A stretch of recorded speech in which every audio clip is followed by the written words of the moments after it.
Salam sejahtera Malaysia, selamat pagi tuan-tuan dan puan yang dihormati sekalian. Ini kejutan terbesar yang berlaku selepas sahaja Rafizi diumumkan kalah kepada Nurul Izzah. Ini adalah kejutan paling besar yang tidak disangka-sangka oleh seluruh rakyat Malaysia.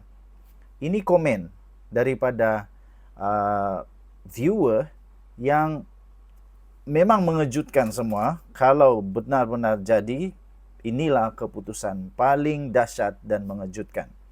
Antara komen yang telah diberi adalah, ini adalah titik tolak kepada kejatuhan PKR. Pada pendapat saya, ini keputusan bukan keputusan baru. Ini keputusan bukan keputusan baru. Rafizi sudah pernah mengalami pengalaman ini, tuan-tuan dan puan yang dihormati sekalian. Beliau sudah pernah kalah sebelum ini dalam pemilihan kepada Azmin Ali. Pertama. Kedua, komen yang seterusnya ialah dia kata setuju sangat tindakan Rafizi, yaitu Rafizi tidak ke Kongres.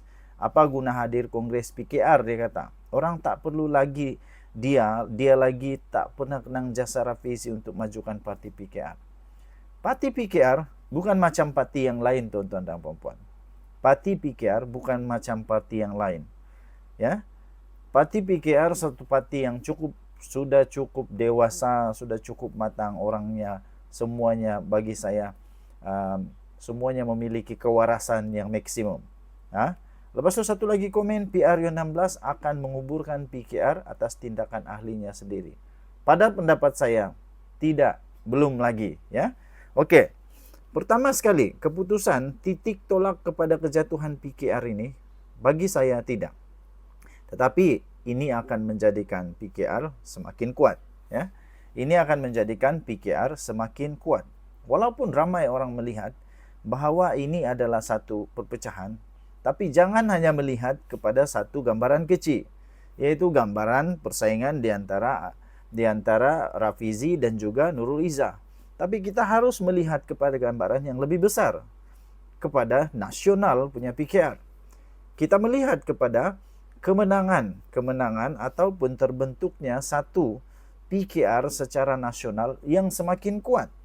Ramai orang terbentuk persepsi yang salah, yaitu mereka terlalu fokus kepada Rafizi dan Nurul Izzah sehingga lupa gambaran yang lebih besar.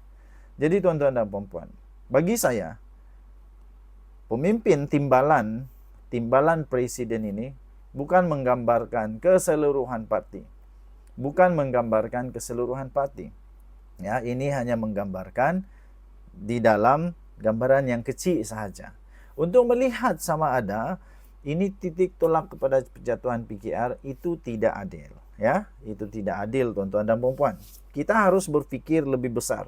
Ya, kita harus berfikir lebih besar daripada hanya pemilihan timbalan itu. Jadi, tindakan Rafizi, keputusan Rafizi untuk tidak hadir ke Kongres itu mungkin juga kerana beliau perlu a moment of silence. Dia perlu untuk masa sendiri, ya. Dia perlu untuk dia punya personal punya time. Dia perlu untuk bertenang. Jadi, kalau dia datang atau tidak, pada pendapat saya, itu dia punya hak lah. Itu dia punya hak. Walaupun, ya, sepatutnya dia perlu datang lah. Ya. Sepatutnya dia perlu datang. Dan PRU16 akan menguburkan PKR? Belum tentu. Belum tentu. Sebab itu kita perlu melihat secara besar. Kita perlu melihat secara besar.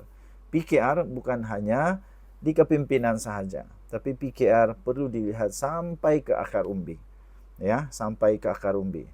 Kerana itu tuan-tuan dan puan-puan yang dihormati sekalian, keputusan sama ada PKR berkubur atau tidak itu belum pasti. Ya, saya pasti ada plan, ada rancangan, ada sudah agenda tersendiri daripada PKR sendiri untuk menangani keadaan yang terjadi sekarang ini. Ini sudah pernah berlaku, bukan tidak pernah berlaku. Azmin Ali kalahkan Rafizi, waktu itu pun sama juga. Begitu juga yang berlaku di dalam parti politik yang lain, tuan-tuan dan puan-puan. Dalam Barisan Nasional sendiri pun adanya seperti ini. Ketika Perdana Menteri yang dulu, yaitu Ismail Sabri Yaakob, dikatakan begitu huha-huha dengan Zahid Hamidi. Bukan kita tidak ingat, biasa terjadi, tuan-tuan dan puan-puan. Semua ini biasa terjadi, ya, bukan perkara baru. Begitu juga dengan Bersatu. Di dalam PAS pun sebenarnya ada huha-huha juga, bukan tak ada pun. Tapi huha-huha dia itu pelik sikit lah dalam PAS kan. Tapi setiap parti politik ada huha-huha dia tersendirilah. Cuma saja kita jangan melihat kepada huha-huha yang kecil. Kita melihat kepada gambaran yang besar, ya. Kita melihat kepada gambaran yang lebih besar. Kita melihat kepada gambaran yang lebih adil, tuan-tuan dan puan-puan yang dihormati sekalian.